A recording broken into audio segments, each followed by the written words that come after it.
먼저 특검에서 기소유지 진술하시겠습니다. 예, 장우성 특검보가 공소유지 간략하게 진술하고 구체적인 내용은 파견 검사들이 PT로 진행하도록 하겠습니다. 본 사건은 크게 네 부분으로 구성되어 있습니다. 첫 번째는 피고인 박성재의 부정청탁 및 금품 수수 금지에 관한 법률 위반 범행입니다.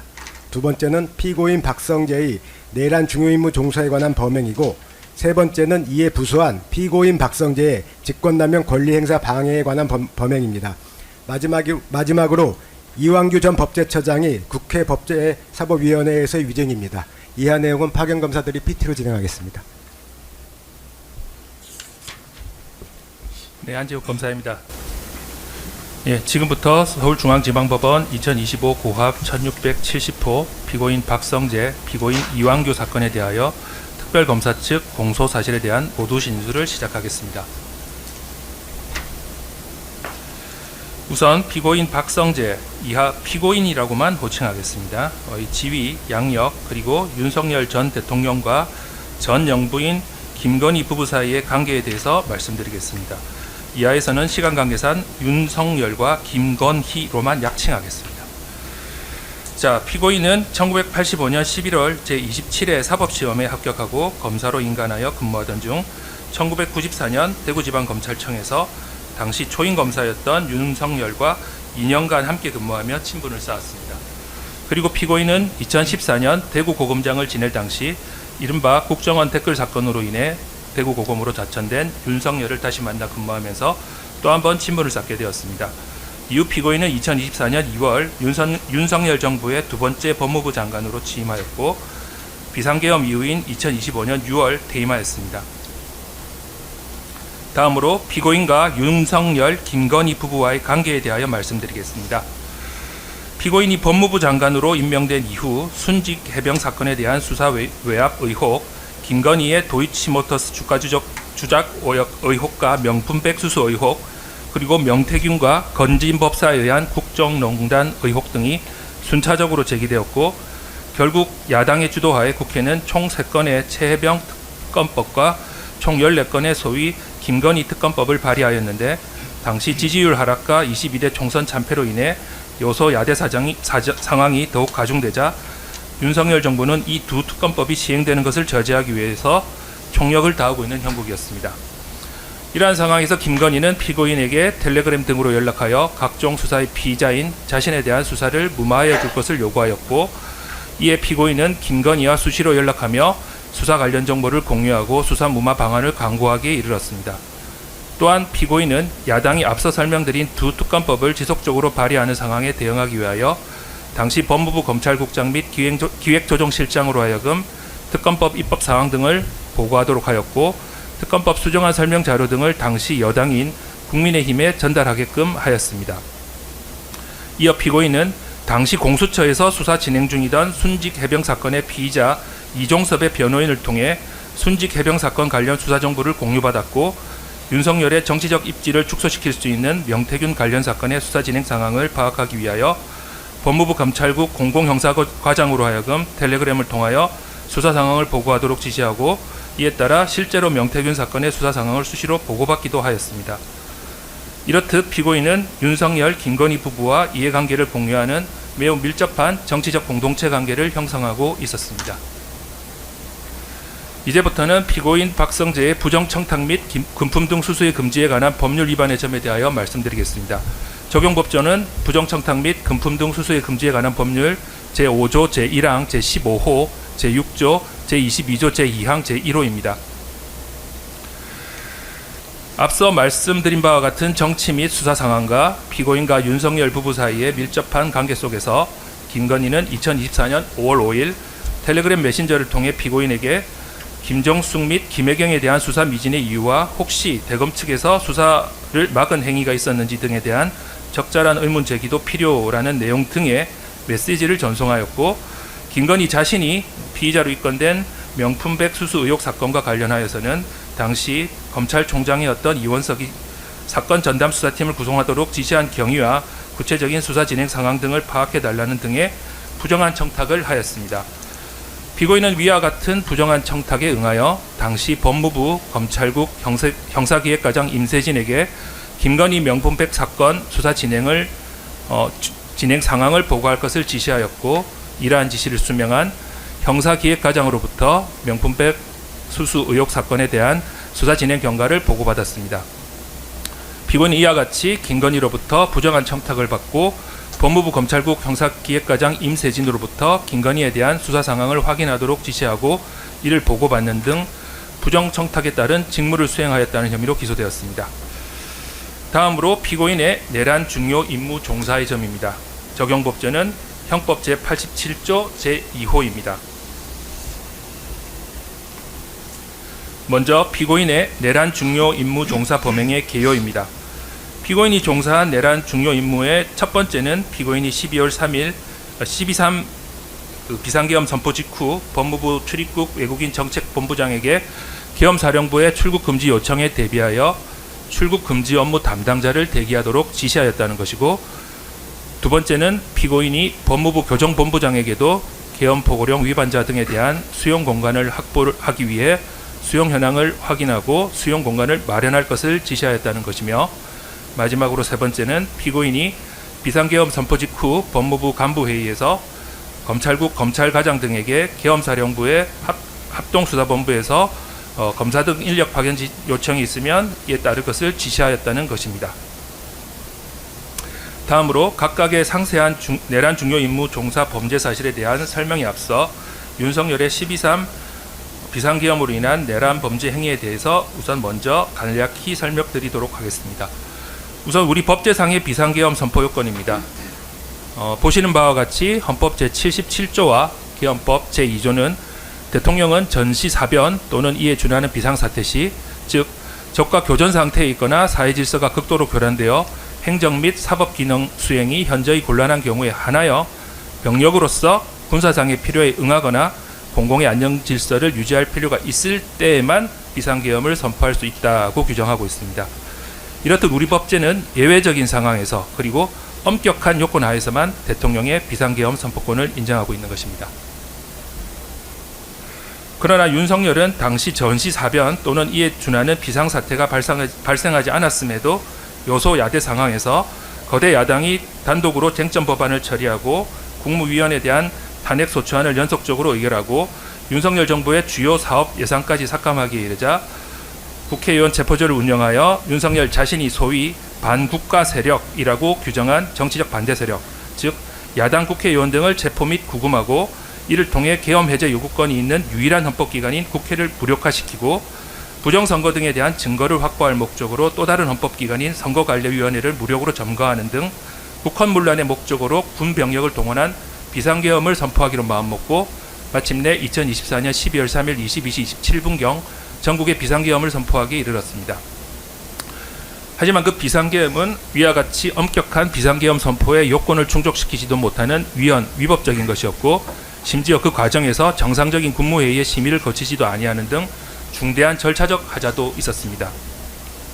아울러 같은 날 23시 23분경 발령된 계엄사령부 포고령에는 헌법상 계엄 해제 요구권이 있는 유일한 국가기관인 국회에 정치활동을 금한다거나 언론과 출판이 계엄사의 통제를 받는다는 등의 자유민주적 기본질서에 반하는 위헌적인 내용이 다수 포함되어 있었고, 실제 윤석열 등은 2024년 12월 3일 22시 27분경부터 2024년 12월 4일 04시 26분경까지 군 병력과 경찰 병력을 동원하여 국회를 봉쇄하고 선거관리위원회를 장악하고 언론사 등에 대한 단수 조치까지 실시하는 등 구체적인 폭동 행위까지 실행함으로써 내란 범죄를 자행하였습니다.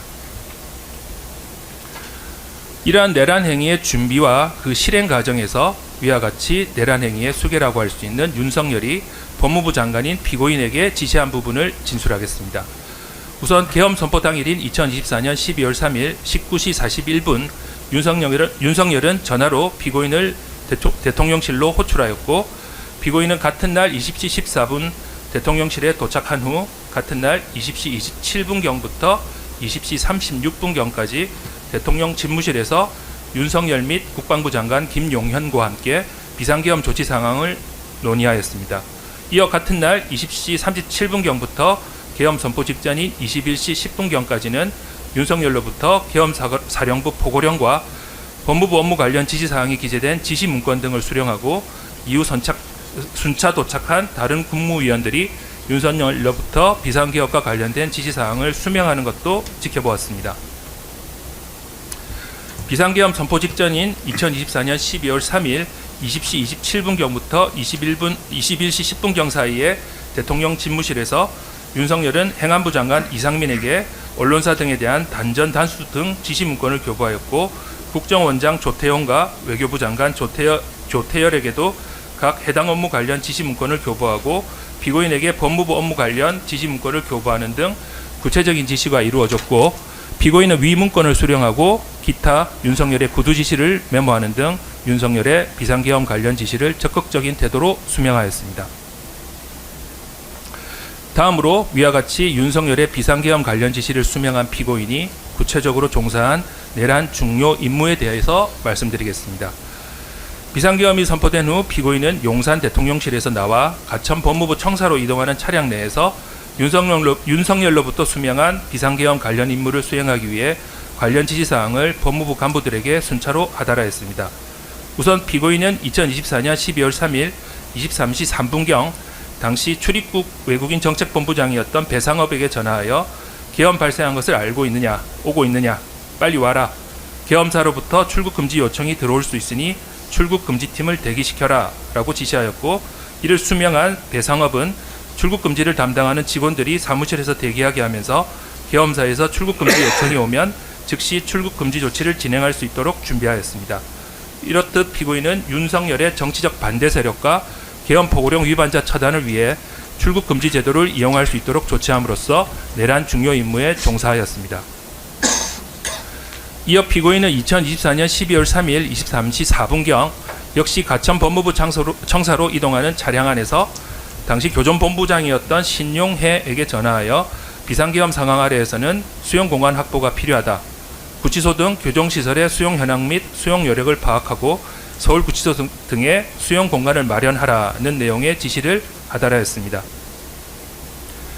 이러한 지시를 수명한 신용해는 같은 날 23시 25분경 서울구치소장 김문태에게 전화하여 서울구치소 수용 현황을 확인할 것을 지시하였고 이를 수명한 김문태는 부하 직원들에게 이러한 지시를 순차 재하달하여 서울구치소의 독거실 현황을 정리한 수용 거실 현황이라는 문건을 작성하게 하였습니다. 신용해는 23시 32분경 교정본부 보안과 보안 담당 정희동에게도 전화하여 수도권 지역 교정시설의 추가 수용 가능 인원 파악을 지시하였고 이를 수명한 정희동은 비상계엄 대비 포고령 위반자 구금에 따른 수용 인원 조절 방안이라는 문건을 작성하여 신용해에게 보고하였습니다. 그리고 신용해는 2024년 12월 4일 00시 33분경부터 진행된 교정본부 과장급 회의에서 비상계엄 관련 구금자들의 수용 공간을 최대로 확보하기 위하여 가석방 업무를 담당하는 분류심사과장 이민열에게 긴급 가석방과 추가 가석방까지 검토하라고 지시하였고 이를 수명한 이민열은 비상계엄 선포에 따른 가석방 실시 검토라는 문건을 작성하여 이를 신용해에게 보고하기도 하였습니다. 이렇듯 피고인은 윤석열의 정치적 반대 세력과 비상계엄 포고령 위반자들이 검거되면 이를 수용할 수용 공간의 여력 확인과 수용 공간 확보를 위해 신용해를 비롯한 교정본부에 관련 지시를 함으로써 내란 중요 임무에 종사하였습니다. 이어 피고인은 2024년 12월 3일 23시 55분경부터 다음 날인 2024년 12월 4일 00시 10분경까지 이루어진 법무부 간부회의에서 법무부 검찰국 소속인 검찰과장 임세진, 공공형사과장 이병주, 형사기획과장 김태영 등이 있는 자리에서 이들에게 계엄사령부 합동수사본부에 검사들을 파견해야 하니 검토하라고 지시하였고 검찰과장 등은 예라고 답하여 이를 수명하였습니다. 또한 피고인은 위와 같은 법무부 간부회의 시작 직전인 23시 1분경, 23시 13분경 각 검찰총장 심우정에게 연락하였고 법무부 간부회의 종료 후인 12월 4일 00시 25분경에도 심우정에게 재차 연락하였습니다.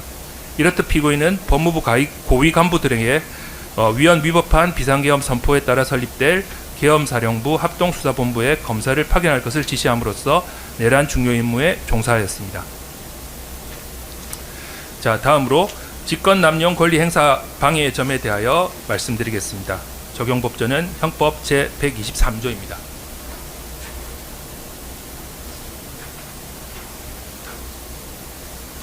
먼저 법무부 장관의 일반적인 직무권한과 책무를 살펴보겠습니다. 정부조직법 제35조에 의할 때 피고인은 법무부 장관으로서 검사 및 검찰 관련 사무를 통할하고 대통령 및 국무총리의 행정 각 부처의 법령에 관한 자문 등 사무를 관장하고 교정, 출입국 관리, 인권 홍보 등에 관한 사무 전반을 총괄하고 검찰총장 등 소속 공무원을 지휘 감독하는 일반적인 권한을 부여받았습니다. 우선 피고인의 직권남용 권리행사 방해의 점, 그중 출입국 본부에 대한 출국 금지 관련 조치 지시에 의한 직권남용의 점에 대해 말씀드리겠습니다. 내국인에 대한 출국 금지 조치가 이루어지기 위해서는 범죄수사 목적 등 출국 금지의 사유가 존재하는 경우이거나 중앙행정기관의 장애 요청 시 출국 금지 사유 등에 대한 검사의 검토 의견서가 첨부되어야 합니다. 그러나 이미 말씀드린 바와 같이 윤석열의 비상계엄 선포 및 그에 따른 포고령 등이 모두 위헌, 위법이므로 윤석열의 정치적 반대 세력이나 계엄 포고령 위반자에 대한 출국 금지 사유 자체가 존재하지 않는다고 할 것이고, 따라서 출국 금지 업무 담당자들에게는 계엄사령부의 출국 금지 요청을 따를 의무가 없습니다. 그럼에도 피고인은 법무부 출입국 본부 소속 출국 금지 담당 직원들로 하여금 출근하여 대기하면서 계엄사령부의 출국 금지 요청에 대비하도록 지시하였는 바, 이러한 피고인의 지시는 법무부 장관으로서의 권한을 남용하여 출입국 본부 소속 출국 금지 담당 직원들로 하여금 의무 없는 일을 하게 한 것입니다. 이어 피고인이 교정본부에 대한 수용 공간 확보 관련 지시에 의한 직권 남용 권리 행사 방해의 점에 대해 말씀드리겠습니다. 앞서 말씀드린 바와 같이 윤석열의 비상계엄 선포는 위헌이며 위법적인 무효의 것이고, 그에 따라 계엄사령부의 계엄 포고령 또한 명백히 위헌이며 위법한 포고령입니다. 따라서 이러한 포고령을 위반한 소위 반국가 세력에 대한 체포 및 구금은 위법한 체포와 구금이 된다고 할 것입니다. 그러기에 법무부 교정본부 소속 공무원들의 경우 이러한 위헌, 위법한 포고령 위반자들을 수용하기 위한 교정시설 수용 여력을 확인하고 가석방 가능 인원 등을 파악하라는 피고인의 지시를 따를 의무가 없었습니다. 그럼에도 피고인은 교정본부 소속 공무원들로 하여금 교정시설의 수용 여력 등을 파악하도록 지시하였는 바, 이러한 피고인의 지시는 법무부 장관으로서의 권한을 남용하여 교정본부 소속 담당자들로 하여금 의무 없는 일을 하게 한 것입니다. 마지막으로 법무부 소속 검사 등에 대한 비상계엄 정당한 논리 구상 문건 작성 지시에 의한 직권 남용의 점에 대해서 말씀드리겠습니다. 우선 비상계엄이 해제된 2024년 12월 4일 국무총리 한덕수는 삼청동에 있는 국무총리 공관으로 피고인과 국무조정실장, 대통령 비서실장, 대통령실 안보실장, 민정수석비서관, 그리고 당시 여당이었던 국민의힘 당대표 등을 불러 비상계엄 이후 전국 현안과 그 대응을 논의하는 속칭 당청대 회의를 개최하였습니다.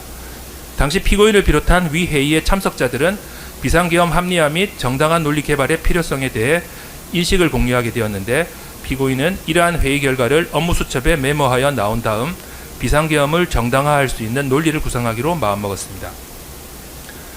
이에 따라 피고인은 2024년 12월 4일 15시 28분경 법무부 검찰과장 임세진에게 연락하여 입법 독재, 탄핵 소추, 예산 삭감 등의 내용이 기재된 비상계엄 정당한 논리 검토 문건을 작성하여 보고할 것을 지시하였고, 이러한 지시를 수명한 임세진은 이를 다시 검찰국, 검찰과 소속 검사 안홍준에게 하달하여 피고인의 지시사항이 기재된 비상계엄 정당한 논리 관련 문건을 생산하게 하고 이를 피고인에게 보고하도록 하였습니다.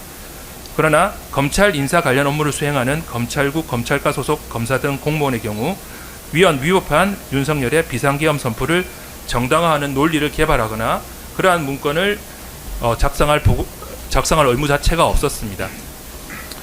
그럼에도 피고인은 검찰과장 등에게 비상계엄을 정당화할 수 있는 논리를 구성하여 보고할 것을 지시하였는 바, 이러한 피고인의 지시는 법무부 장관으로서의 권한을 남용하여 검찰과 소속 검사들로 하여금 의무 없는 일을 하게 한 것입니다. 자, 다음으로 피고인 이완규의 국회에서의 증언 감정 등에 관한 법률 위반의 점에 대해서 말씀드리겠습니다. 이하에서도 동일하게 피고인이라고만 호칭하겠습니다.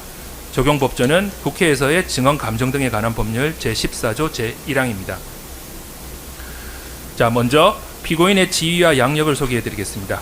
피고인은 1990년 제32회 사법시험에 합격하여 연수원 동기인 윤석열과 사법연수원을 23기로 수료하였고 1994년 서울지방검찰청의 검사로 임관하였습니다.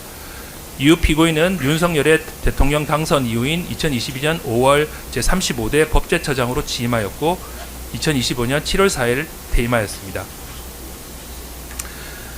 앞서 설명드렸던 2024년 12월 4일 삼청동 국무총리 공관에서 이루어진 당정대 회의 이후 법무부 장관인 박성재와 민정수석 비서관 김주현은 비상계엄의 합리화 및 정당한 논리 개발의 필요성 등을 공감하게 되었고 같은 날 18시 32분경부터 20시 26분경 사이에 삼청동에 있는 대통령 안가에서 법제처장인 피고인, 법무부 장관 박성재, 행안부 장관 이상민, 대통령실 민정수석 비서관 김주현, 그리고 대통령실 법률비서관 한정화 등 총 5명의 법조인 출신들이 모여 비상계엄 관련 대응 방안 등을 논의하게 되었습니다.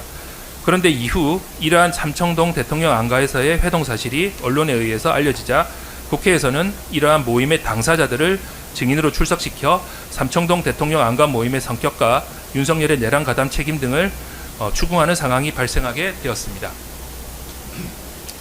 피고인은 2024년 12월 11일 국회 법제사법위원회 회의실에서 열린 법제사법위원회 증인으로 출석하여 선서한 다음 12월 4일 삼천동 안가 모임은 단순한 저녁 식사 자리였고 그 참석자는 박성재, 이상민, 김주현, 피고인 이렇게 총 4명뿐이었으며 계엄 후속 조치 등을 논의하지도 아니하였다는 취지로 증언하였습니다.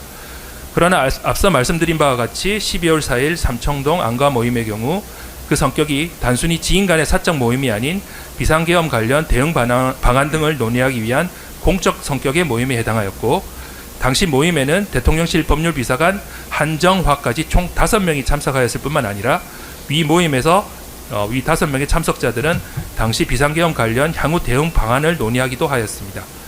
이렇듯 피고인은 국회에서의 증언 감정 등에 관한 법률상의 선서를 하고도 허위의 진술을 하여 위증한 것입니다. 마지막으로 결론입니다.